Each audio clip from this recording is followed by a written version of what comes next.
ఇప్పుడు అందరూ మాట్లాడుకుంటుంది టీఎస్పీఎస్సీ ప్రక్షాళన గురించి. టీఎస్పీఎస్సీ ప్రక్షాళన ఎలా జరగాలి? ఎందుకంటే గత ఎక్స్పీరియన్స్ ఎంత బ్యాడ్గా ఉందో మనందరికీ తెలిసిందే. ఒక రకంగా ప్రభుత్వం మారడానికి వన్ ఆఫ్ ది రీజన్ కూడా టీఎస్పీఎస్సీకి సంబంధించిన ఎగ్జామ్స్ ఫెయిల్యూర్ కావచ్చు, అందులో జరిగిన అవకతవకలు కావచ్చు, రకరకాల రీజన్స్. సో నిరుద్యోగులు ఎంత అసంతృప్తిగా ఉన్నారో దానివల్లే ప్రభుత్వం మారింది అనేది కూడా వన్ ఆఫ్ ది రీజన్. ఇది కాదనలేని సత్యం. ఇప్పుడు టీఎస్పీఎస్సీ ప్రక్షాళనకు సంబంధించి అందరూ మాట్లాడుతున్నారు. ఈరోజు యూపీఎస్సీకి సంబంధించిన చైర్మన్ని కూడా సీఎం రేవంత్ రెడ్డి గారు ఢిల్లీలో కలిశారు. గంట సేపు ఆయన సమావేశం అయ్యారు. మరి యూపీఎస్సీకి సంబంధించి అక్కడ ఎట్లా ఉంటుంది అంటే ఆ ప్రొసీజర్ అంతా కూడా ఎట్లా ఉంటుంది, ద సేమ్ ప్రొసీజర్ ఇక్కడ ఫాలో అవుతే ఎట్లా ఉంటుంది, అన్ని డౌట్స్ కూడా క్లారిఫై చేసుకొని ఆ నివేదికని తీసుకొని రాబోతున్నారు. ఇక్కడ కూడా టీఎస్పీఎస్సీ కొంత అంతే పకడ్బందీగా యూపీఎస్సీలో ఎట్లాంటి అంటే ఈ మొన్న జరిగినటువంటి టీఎస్పీఎస్సీలో ఎట్లాంటి ఇబ్బందులు అయితే వచ్చాయో అవి ఏవి రాకుండా యూపీఎస్సీకి సంబంధించి ఇబ్బందులు రాకుండా వాళ్ళు ఎట్లా ఎగ్జామ్స్ కండక్ట్ చేస్తున్నారు అనేది అధ్యయనం చేసుకొని అదే ఇంప్లిమెంట్ చేద్దామని ఒక ఆలోచన చేస్తోంది రాష్ట్ర సర్కార్ అనేది ఇప్పుడు అతిపెద్ద వార్త. మనతో పాటు ఉన్నారు కాంపిటేటివ్ ఎక్స్పర్ట్ ప్రభాకర్ సార్ గారు. ఒకసారి మాట్లాడే ప్రయత్నం చేద్దాం. ఎందుకంటే కాంపిటేటివ్ ఎగ్జామ్సే ఇప్పుడు అందరూ కూడా పాపం పిల్లలు ప్రిపేర్ అవుతున్నారు కాబట్టి ఆయన ఎక్స్పర్ట్, అందరూ స్టూడెంట్స్తోని కనెక్ట్ అయి ఉంటారు కాబట్టి టీఎస్పీఎస్సీ అనగానే సరే గుర్తొస్తారు. ఒకసారి మాట్లాడే ప్రయత్నం చేద్దాం. సార్, ఇప్పుడు అందరూ మాట్లాడుతుంది టీఎస్పీఎస్సీ ప్రక్షాళన అని. టీఎస్పీఎస్సీ ప్రక్షాళన అసలు ఎట్లా చేయాలి, ఎట్లా చేస్తే బాగుంటుంది? అంటే బేసిక్గా లీక్ అయిన తర్వాత చాలామందికి టీఎస్పీఎస్సీ యొక్క బోర్డు ఏదైతుందో బోర్డులో పనిచేసేటటువంటి బోర్డు మెంబర్స్ ఏదైతున్నారో చైర్మన్ కానీ మెంబర్స్ కానీ ప్రాబ్లం అంతా వీళ్ళతో వచ్చింది. కాన్స్టిట్యూషనల్గా ఆర్టికల్ 350 నుండి మొదలుకుంటే 323 వరకు యూపీఎస్సీ ఎట్లా ఏర్పడాలి, టీఎస్పీఎస్సీ ఎట్లా ఏర్పడాలి, స్టేట్ పబ్లిక్ సర్వీస్ కమిషన్ ఎట్లా ఫంక్షన్ చేయాలి, తర్వాత బిజినెస్ రూల్స్ ఎవరెవరికి ఎట్లుండాలి అనేది అది ఎస్టాబ్లిష్డ్ లా. కానీ దాన్ని తుంగలో తొక్కి లీకేజీలు చేసి అక్కడ అవుట్సోర్సింగ్ ఉద్యోగులను పెట్టి టెక్నికల్గా ఎక్స్పర్టైజ్ లేకుండా ఒక టైం బౌండ్ లేకుండా పెట్టినటువంటి ఎగ్జామ్స్ మూలంగా మళ్ళీ దానికి తప్పు చేసిన తర్వాత విద్యార్థులకు ఎక్స్ప్లెనేషన్ ఇచ్చేటటువంటి క్రమంలో బోర్డు చైర్మన్ మెంబర్స్ విఫలమయ్యారు. కాబట్టి ఇప్పుడు ఖచ్చితంగా వీళ్ళని తీసివేసిన తర్వాతనే పరీక్షలు పెట్టాలి, వీళ్ళను సమూలంగా ప్రక్షాళన చేసిన తర్వాతనే ఎగ్జామ్స్ పెట్టాలి అనేటటువంటి డిమాండ్ను ఎన్నికల ముందు తీసుకొచ్చారు. ఆ డిమాండ్ను నెరవేర్చేటటువంటి ఒక హామీని కాంగ్రెస్ ప్రభుత్వం ఇచ్చింది. కాబట్టి అందరూ కూడా ఈ మార్పు కావాలని కోరుకున్నారు. ఇప్పుడు టీఎస్పీఎస్సీ ప్రక్షాళన అంటే మొట్టమొదటగా ఈ టీఎస్పీఎస్సీ చైర్మన్ అండ్ మెంబర్లను ఎంపిక చేసేటటువంటి క్రమంలో సుప్రీంకోర్టు ఇచ్చినటువంటి మార్గదర్శకాలు ఏంటి? సో నాన్ బయాస్డ్ పర్సను, ఒక బ్యూరోక్రటిక్ అకాడమిక్ ఎక్సలెన్స్ ఉన్నటువంటి పర్సను, ఇప్పుడు ఎమర్జింగ్ ట్రెండ్స్ టెక్నాలజీ పరంగా చాలా మారుతున్నాయి కాబట్టి హ్యాకింగ్, సైబర్ నేరాలకు వీటన్నిటికీ కూడా దూరంగా ఉండేటటువంటి ఒక ఎక్స్పర్టైజ్డ్ను చైర్మన్గా పెట్టాలి. వాళ్ళు కూడా ఇన్ సర్వీస్ ఉంటే ఇంకా బాగుంటుంది. ఎందుకంటే ఇన్ సర్వీస్ ఉన్నటువంటి బ్యూరోక్రాట్స్కి వాళ్ళకు ఒక భయం ఉంటుంది, వాళ్ళ సర్వీస్ మీద కూడా ఒక భయం అనేది ఉంటుంది. తర్వాత ఈ ఆర్డీఓ లెవెల్, డిఎస్పీ లెవెల్ లాంటి ఉద్యోగాలను రిక్రూట్ చేసేటటువంటి బోర్డు సభ్యులు కూడా నాన్ పార్షియల్గా ఒక ఈ నిరుద్యోగ పునరావాస కేంద్రంలాగా టీఎస్పీఎస్సీ బోర్డు ఉండకుండా అదొక ట్రాన్స్పరెంట్ మేనర్లో అకాడమిక్ ఎక్సలెన్స్ తోటి కూడుకున్నటువంటి నాన్ పార్షియల్ ప్రొఫెసర్ లెవెల్లో కానీ బ్యూరోక్రాటిక్ లెవెల్లో కానీ అపారమైనటువంటి పబ్లిక్ ఎక్స్పీరియన్స్ ఉన్నటువంటి వాళ్ళను బోర్డుగా పెట్టాలి. వాళ్ళకు కూడా ఒక ప్రొసీజరల్గా నోటిఫికేషన్ వేయాలి, ఎలిజిబిలిటీ కండిషన్స్ పెట్టాలి. మళ్ళీ ఒక స్క్రీనింగ్ కమిటీతో ఎక్స్పర్టైజేషన్ తోటి చేసిన తర్వాత మాత్రమే చైర్మన్ బోర్డు మెంబర్లను పెట్టాలి. దాంతోపాటుగా రాష్ట్ర ప్రభుత్వం చేయాల్సినటువంటి మొట్టమొదటి పని ఏంటంటే ఇప్పుడు కేరళలో ఒక పబ్లిక్ సర్వీస్ కమిషన్లో 1600 మంది పనిచేస్తారు. దాంతోపాటుగా కేరళ ప్రభుత్వం ఎప్పుడు కూడా పబ్లిక్ సర్వీస్ కమిషన్లో ఇంటర్వ్యూయర్ కాదు. ఇక్కడ కూడా ఇప్పుడు మన దగ్గర ఉన్నది కేవలం 83 మంది మాత్రమే టీఎస్పీఎస్సీలో పనిచేస్తారు. అంటే రిక్రూట్మెంట్ చేసేటటువంటి టీఎస్పీఎస్సీలోనే సిబ్బంది సరిగ్గా లేరు. కాబట్టి ఇప్పుడు గవర్నమెంట్ టీఎస్పీఎస్సీకి పోస్టులను శాంక్షన్ చేయాలి. దాంతోపాటుగా ఎక్స్క్లూజివ్గా ఒక టెక్నికల్ వింగ్ని ఏర్పాటు చేయాలి టీఎస్పీఎస్సీకి అనుబంధంగా. అండ్ ఇండియాలో మోస్ట్ ఫేమస్ అయినటువంటి టెక్నికల్ ఎక్స్పర్ట్స్ని తీసుకొచ్చి గవర్నమెంట్ రిక్రూట్మెంట్ ప్రొసీజర్లో వాళ్ళని తీసుకొని కనుక పెట్టినట్టయితే వాళ్ళకు పర్మనెంట్ జాబ్ ఉన్నటువంటి వాళ్ళు మాత్రమే ఈ టెక్నికల్ వింగ్లలో పనిచేసేటటువంటి విధంగా ఉండాలి. దాంతోపాటుగా ఈ పేపర్ సెట్టింగ్లలో కానీ తర్వాత పరీక్ష నిర్వహణలో కానీ దాంతోపాటుగా పరీక్ష పేపర్ను ఈ విద్యార్థులకు అందించేటటువంటి క్రమంలో జరిగేటటువంటి ప్రొసీజర్ ఏదైతే ఉంటుందో అక్కడ ఎవ్వరు కూడా అవుట్సోర్సింగ్ ఎంప్లాయీస్ ఉండకూడదు. కాంట్రాక్ట్ ఎంప్లాయీస్ ఉండకూడదు, పర్మనెంట్ ఉద్యోగులు మాత్రమే ఉండాలి. రెండవది, పేపర్ సెట్టింగ్తో పాటుగా ఎగ్జామ్ నిర్వహణలో కావాల్సినటువంటి ఎక్స్పర్టైజేషన్స్ ఎవరైతే ఉన్నారో ఎక్స్పర్ట్స్, ఈ ప్రశ్నపత్రాలు రూపొందించేటటువంటి క్రమంలో తప్పు ప్రశ్నపత్రాలను రూపొందించడము, ట్రాన్స్లేషన్ తప్పులు తీసుకురావడం మూలంగా విపరీతంగా కోర్టులకు వెళ్ళేటటువంటి ఆస్కారం అనేది ఉన్నది. అట్లా కాకుండా ఎక్స్పర్ట్స్ను కూడా ఒక పద్ధతి ప్రకారము, ఒక ప్రొసీజర్ ప్రకారం, ఒక ప్రోటోకాల్ ప్రకారం ఏర్పాటు చేయాల్సినటువంటి ఆస్కారం అనేది ఉన్నది.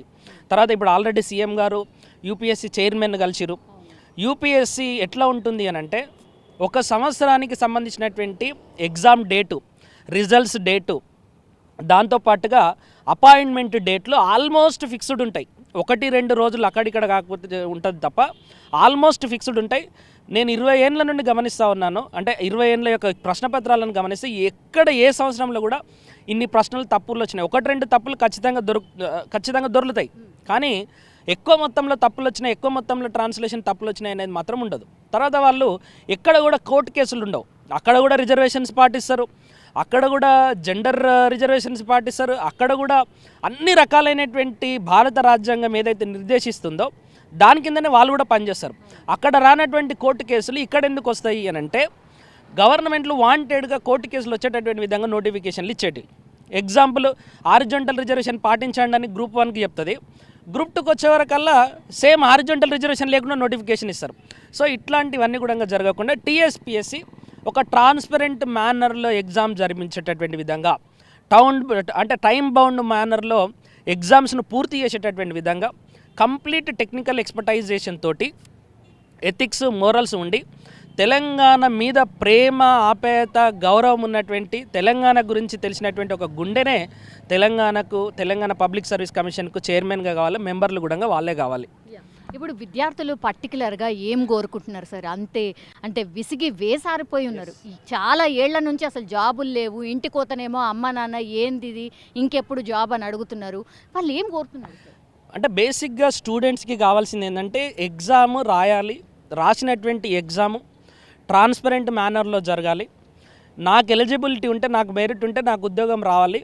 అది కూడా ఏ సంవత్సరంలో ఎప్పటి వరకు ఈ ఉద్యోగానికి సంబంధించినటువంటి రిక్రూట్మెంట్ ప్రాసెస్ కంప్లీట్ అవుతుంది అనేది ఒక టైం ఉండాలి, ఒక బ్లూ ప్రింట్ ఉండాలి. ఇప్పుడు యూపీఎస్సీ నేను మార్చిలో కానీ ఫిబ్రవరిలో కానీ నోటిఫికేషన్ వస్తే, జూన్లో ఎగ్జామ్ రాస్తే, నవంబర్లో మెయిన్స్ అయితే, మళ్ళీ జనవరి ఫిబ్రవరిలో ఇంటర్వ్యూస్ అయితే, ఇప్పుడు ఇంటర్వ్యూస్ అవుతున్నాయి, మళ్ళీ నెక్స్ట్ ప్రిలిమినరీకి నేను మంచిగా రాకపోతే ప్రిపేర్ అవుతూనే ఉంటా. సో అలాంటి ఒక సర్కిల్ మేనర్లో జరిగేటటువంటి రిక్రూట్మెంట్ ప్రొసీజర్ కావాలి అని విద్యార్థులు కోరుకుంటున్నారు. రెండవది, subordinate service rules of the Telangana, roster points ఏంటి, తర్వాత రిజర్వేషన్ సిస్టమ్ ఏంటి, స్థానికత రిజర్వేషన్ ఏంటి, వీటి మీద చాలా స్పష్టమైనటువంటి విధానాన్ని విద్యార్థులు కోరుకుంటున్నారు. మూడవది ఏంటి అని అంటే, క్వశ్చన్స్లలో తప్పులు దొరికినప్పుడు ఆ తప్పులు దొరికేటటువంటి క్రమంలో చాలా రకాలైనటువంటి భేదాభిప్రాయాలు వస్తాయి కీ మీద. దానివల్ల ఇప్పుడు ఈరోజు కానిస్టేబుల్ ఫలితాలు ఆగిపోయినాయి. అలాంటి విధానానికి కూడా ఒక మంచి ప్రోటోకాల్ని ఎస్టాబ్లిష్ చేయాలని చెప్పేసి కోరుకుంటున్నారు. ఫోర్త్ థింగ్ ఏంటి అని అంటే, అన్నిటికంటే ముఖ్యమైనది ఎగ్జామ్ ఎప్పుడు పెడతారు. ఇప్పుడు ఎప్పుడు ఎగ్జామ్ ఉంటుందో ఎవరికి తెలియదు. ఈ గవర్నమెంట్ వచ్చి కూడా నెల దాటిపోయింది.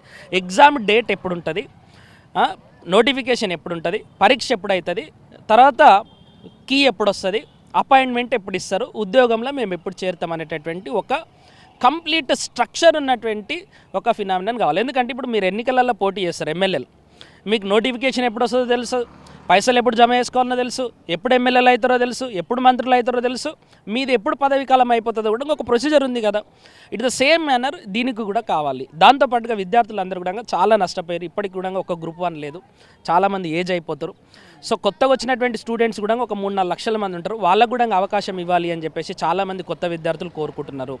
తర్వాత తెలంగాణ స్థానికత మీద రిలీజ్ అయినటువంటి జీవో నెంబర్ 124 మీద కూడా తీవ్రమైనటువంటి చర్చ నడుస్తున్నది. దాన్ని కొంత రీడిఫైన్ చేసి రీవ్యాంప్ చేయాల్సినటువంటి ఆస్కారం అనేది కూడా ఉన్నది.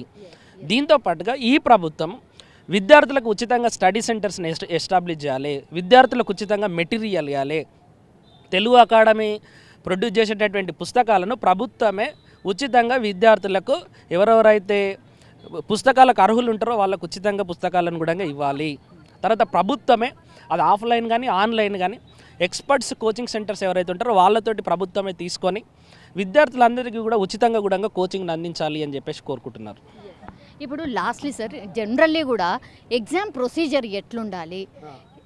అంటే విద్యార్థులకి చాలా డౌట్స్ ఉన్నాయి. అండ్ వాళ్ళకి నచ్చలేదు. అంటే లాస్ట్ ఇయర్ కూడా, లాస్ట్ టైం వాళ్ళు రాసిన ఎగ్జామ్స్లో కూడా ఎగ్జామ్ ప్రొసీజర్ ఇది కాదు, దాంట్లో ఇవి ఉండాలి అని కోరుతున్నారు. ఏం కోరుతున్నారు? అంటే ఎగ్జామ్ సిలబస్కి సంబంధించి కానీ, ఎగ్జామ్ యొక్క ప్రిపరేషన్కి సంబంధించి కానీ, ఎగ్జామ్ కండక్ట్కి సంబంధించి కానీ స్టూడెంట్స్ ఎక్కడ కూడా ఇష్యూస్ రైజ్ చేయలే.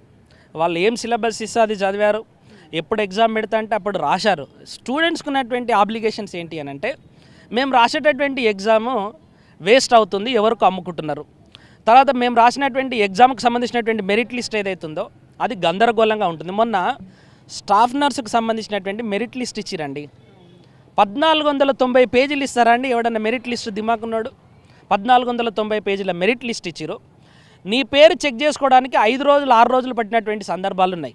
సో ఇట్లాంటివి కోరుకోవట్లేదు. తర్వాత గురుకుల రిక్రూట్మెంట్ బోర్డు ఎగ్జామ్ పెట్టిన తర్వాత హారిజాంటల్ రిజర్వేషన్ మీద కోర్టు ఆర్డర్ ఇచ్చింది. ఇప్పుడు మొన్న కోర్టు గవర్నమెంట్ యొక్క అఫిడవిట్ అడిగితే ప్రభుత్వం తరపున అఫిడవిట్ని సమర్పించేటటువంటి లాయర్ రాలేదు. తర్వాత ఇప్పుడు కానిస్టేబుల్ రిక్రూట్మెంట్ కోర్టులలోనే ఉంది. ఇది ఎవరో కోర్టులలో కేసేస్తే కాదు, బాధ్యతగా వాళ్ళు భావించి ఎక్కడెక్కడ లీగల్ ఆబ్లిగేషన్స్ వస్తాయి, ఎక్కడెక్కడ విద్యార్థులు ప్రాబ్లం ఫేస్ చేసేటటువంటి ఆస్కారం ఉంటుంది, ఎక్కడ విద్యార్థులు సమస్యలు లేవనెత్తేటటువంటి ఆస్కారం ఉంటుంది అనేది మీరు అంతా చదివినోళ్ళు కదా. మీరు ఐఏఎస్ ఆఫీసర్లు ఉన్నారు, గ్రూప్ 1 ఆఫీసర్స్ ఉన్నారు, తెలంగాణ ఉద్యమంతో సంబంధం ఉన్న వాళ్ళు ఉన్నారు. మీరు ఏవి తెలియకుండా మెంబర్లు అయితే ఎవడో ఒకడు ఊర్లకించి వచ్చినోడు కూడా మెంబర్ కావచ్చు. సో మీరు ఇవన్నీ తెలుసు అనేటటువంటి ఉద్దేశంతో మిమ్మల్ని చైర్మన్గా మెంబర్లను పెట్టిరు. కాబట్టి విద్యార్థులు ఎప్పుడు కూడా ఇక్కడ లోపం ఉంది అని చూపించేటటువంటి ఆస్కారం రావద్దు. యూపీఎస్సీ నోటిఫికేషన్ చూడండి, మీరు ఎక్కడ కూడా ఒక్క కేసు పడదు. ఒకవేళ పడ్డా కూడా గవర్నమెంట్కి దాని మీద స్పష్టమైనటువంటి ఎవిడెన్స్ ఉంటుంది, లేదా అది సబ్స్టాన్షియల్ డిస్కషన్లోకి వస్తుంది. అంటే ఇది చర్చించదగినటువంటి విషయము. అలాంటి విషయాలు మాత్రమే, అంటే ఒక ఫండమెంటల్ థింగ్ను డిస్కస్ చేసేటటువంటి విషయాలు మాత్రమే కోర్టుకోవాలి తప్ప, నువ్వు బయోమెట్రిక్ పెట్టలేదు కాబట్టి నేను కోర్టుకోతా, ఎవడు పెట్టొద్దన్నాడు నిన్ను, పైసలు లేవని పెట్టలేదు అంటే నీలో నిర్లక్ష్యం చాలా స్పష్టంగా కనిపిస్తుంది. వాచ్లు పెట్టరు, సీసీ కెమెరాలు పెట్టరు, ఇన్విజిలేటర్లకు ట్రైనింగ్ ఇవ్వరు, 1 నిమిషం నిబంధన అంటారు, ఓ రోజు తీసుకుంటారు, ఓ రోజు తీసుకోరు. ఇట్లా రకరకాలైనటువంటి గందరగోళ పరిస్థితులు కాకుండా ఒక ప్రోటోకాల్ ఎస్టాబ్లిష్మెంట్ చేయండి. ఈ ప్రోటోకాల్ ప్రకారమే పరీక్షలు నిర్వహిస్తామనేటటువంటి అంశాన్ని మీరు విద్యార్థులందరూ కూడా చెప్పండి. దాంతోపాటుగా టీఎస్పీఎస్సీ బోర్డుకు, దాంతోపాటుగా విద్యార్థులకు మధ్యలో ప్రభుత్వ ఆధ్వర్యంలో పనిచేసేటటువంటి ఒక మంత్రుల బృందము నెగోషియేటింగ్ ఫ్యాక్టర్గా ఉండాలి. అంటే పోస్టులకు సంబంధించినటువంటి ఇంటెండ్ని తీసుకోవడంలో కానీ, తర్వాత పోస్టులను శాంక్షన్ చేయడంలో కానీ, ఫైనాన్స్ మినిస్ట్రీ యొక్క అప్రూవల్ తీసుకోవడానికి కానీ, అట్లా ప్రభుత్వానికి వీళ్ళకి మధ్యలో ఒక వ్యవస్థ కనుక ఉంటే అటు టీఎస్పీఎస్సీ కష్టపడాల్సినటువంటి అవసరం లేదు, ఇటు విద్యార్థులు కూడా కష్టపడాల్సినటువంటి అవసరం లేదు అనేది చాలామంది విద్యార్థుల యొక్క అభిప్రాయం. సో లాస్ట్ గవర్నమెంట్లో లోపించింది ఏంటి అని అంటే ఆ రెస్పాన్సివ్నెస్ అనేది లోపించింది. Pro student approach from the government అనేది లోపించింది. ఒక ఆయన వస్తాడు కేటీఆర్, నాకేం సంబంధం, నేను ఐటీ మినిస్టర్గా అంటాడు. మరి నిన్నవాడు మాట్లాడమన్నాడు, మాట్లాడి బొక్కబొర్ల పడ్డాడు. ఎలక్షన్ ముందల పోయి టీ హబ్ ముందల కూర్చొని వీళ్ళే అశోక్ నగర్ విద్యార్థులు అని చెప్పేసి ఆయన అంటాడు. నువ్వు రా అశోక్ నగర్, ఈ ఆర్ట్స్ కాలేజ్కి అడిగి రా, మేమందరం వస్తాం, నువ్వు కూర్చేసుకో, మాట్లాడు, నువ్వు చేసిన రైట్ ఏంది రాంగ్ ఏంది చెప్పు. మేమేం, నీకు కూడా పోలీసు వాళ్ళు ఉంటారు, అందరు ఉంటారు కదా. విద్యార్థులు ఎవరు కూడా ఎక్కడ కూడా హింసాత్మకమైనటువంటి సంఘటనలకు పాల్పడిన చరిత్రనే లేదండి. ఇంత పెద్ద లీక్ చేసినా కూడా ప్రజాస్వామ్యబద్ధంగా నిరసన తెలిపిరు. So government should be responsive అయినప్పుడు, నీ తప్పైందా ఒప్పుకో, తప్పైందని తీసేయి, మా తప్పైందని ఒప్పుకో. విద్యార్థులకు ఒక హామీ, అరే ప్రభుత్వ యంత్రాంగం మొత్తం పనిచేసి మీకు రిక్రూట్మెంట్ చేస్తామని చెప్పేసి చెప్పండి. That is the government should work towards the unemployees. కానీ మీరెవరు ఓటర్లు గారు మమ్మల్ని ఎప్పుడు కూడా ఒక ఓటు బ్యాంకు లాగా, ఓటేసేటటువంటి యంత్రాల్లాగా చూసినంత కాలము ప్రభుత్వాలను విద్యార్థులు నమ్మరు. కాబట్టి ఓటేసేటటువంటి యంత్రాలుగా కాకుండా, ఓటేసేటటువంటి ఒక ప్రాణం లేని ఓటు మాదిరిగా కాకుండా, మీరు ఈ తెలంగాణ కోసం పోరాడినటువంటి విద్యార్థులందరూ చనిపోయిన తర్వాత వాళ్ళ యొక్క అమరత్వం మీద మీరు పాలన కొనసాగిస్తున్నారు. ఆ అమరుల యొక్క ఆకాంక్షలు నెరవేరాలంటే ఖచ్చితంగా విద్యార్థులకు ఉద్యోగాలు రావాలి. ఎంతోమంది నియంతలు వస్తారు పోతారు. ఇక్కడ తెలంగాణలో ఇదే ఆర్ట్స్ కాలేజ్ ముందర చాలామంది విద్యార్థులు తమ మొత్తాన్ని త్యాగం చేసినటువంటి చరిత్ర ఉంది. అయినా కూడా ఫైటింగ్ చేసేటటువంటి నేచర్ అయితే ఎప్పటికీ కూడా తెలంగాణలో పోదు. కాబట్టి government should be responsive enough. Lastly ఏం చెప్పదలుచుకున్నారు సార్? విద్యార్థులు సరే గవర్నమెంట్ టీఎస్పీఎస్సీ ప్రక్షాళన ఎట్లా చేస్తుంది, ఎవరు చైర్మన్ వస్తారు, ఎవరు మెంబర్లు వస్తారు, దాని తర్వాత అక్కడ యూపీఎస్సీలో ఎట్లా నడుస్తుంది, కేరళలో ఎట్లా నడుస్తుంది, డేట్ ఎప్పుడు వస్తుంది, గ్రూప్ 2 ఎప్పుడు వస్తుంది, ఏ అంశాలు కూడా మీ చేతిలో లేవు. మీ చేతిలో ఉన్నటువంటిది అంతా కూడా ప్రిపరేషన్. 100% ఎగ్జామ్ అయితే జరుగుతుంది. అది గ్రూప్ 2 కానీ గ్రూప్ 1 కానీ డిఎస్సి కానీ ఒక నెల అటు ఇటుగా ఎగ్జామ్ అయితే జరుగుతుంది. అందరికీ కష్టాలు ఉన్నాయి.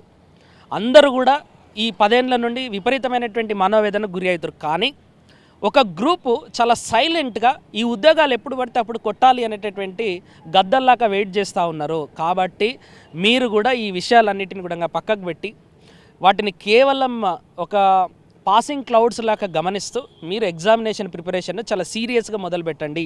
నాకు ఒక ముహూర్తం కావాలి, నాకు ఒక డేట్ కావాలి, నాకు సీఎం చెప్పాలి, ఇవన్నీ ఆలోచిస్తూ కూర్చుంటే ఈ నోటిఫికేషన్ కూడా వచ్చి వెళ్ళిపోతుంది.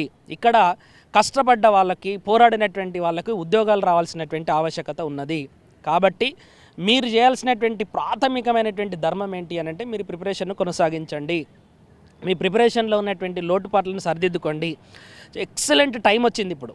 అది 4 నెలల 5 నెలలు అనేది చాలాసార్లు మనం టైం లేదని చెప్పేసి కొట్లాడిన సందర్భాలు ఉన్నాయి. చాలా అద్భుతమైనటువంటి సమయం ఇది. మీకు డిఫికల్ట్గా ఉన్నటువంటి సబ్జెక్ట్స్ ఏంటి, సైన్స్ అండ్ టెక్నాలజీయా, ఎకానమీయా, అర్థమెటిక్ రీజనింగా, దాన్ని మీరు జయించండి. ఒక టైం టేబుల్ వేసుకోండి.